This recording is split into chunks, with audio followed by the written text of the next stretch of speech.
Kayıflar diyecek dostlar. Evet mi yakşı mı? Ben bunda bileyim değil mi? Bu ne bileyim? Yakşı bunda. Sülgüde birdiler. Şırılıyız mı?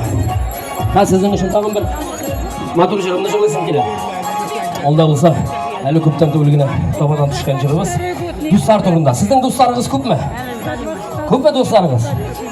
А вот сіздің болашақ достарыңыз бар ма? Көп ме болашақ достарыңыз?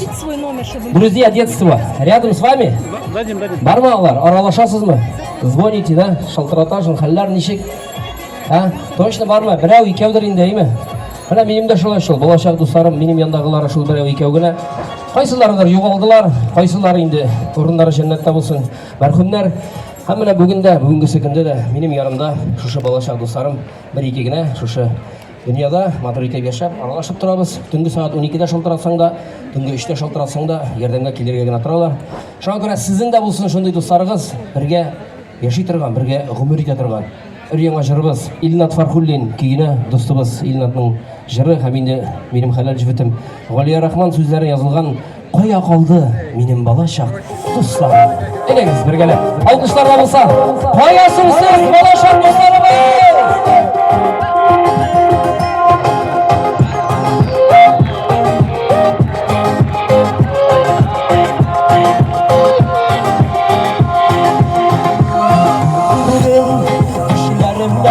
Balachakta koydum, ağaç adını inip vermeliga.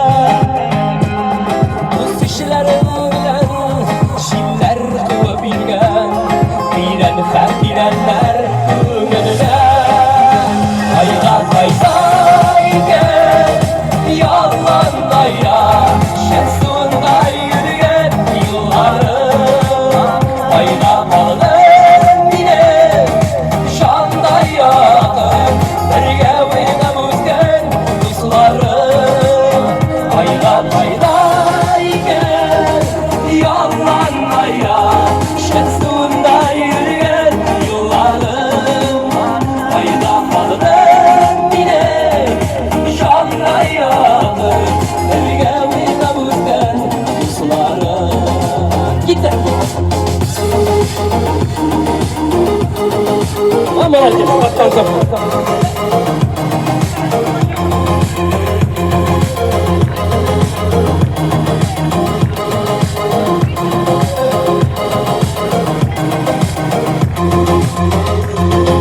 Erenmedi yalan, aman istedi.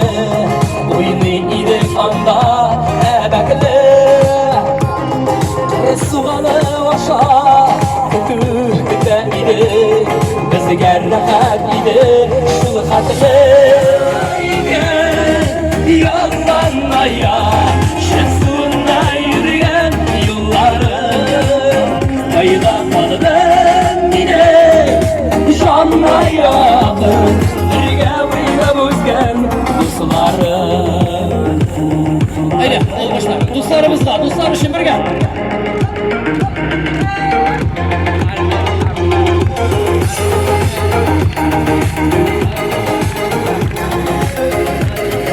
Ini patang tuh kayu apa ini? Kayu dah.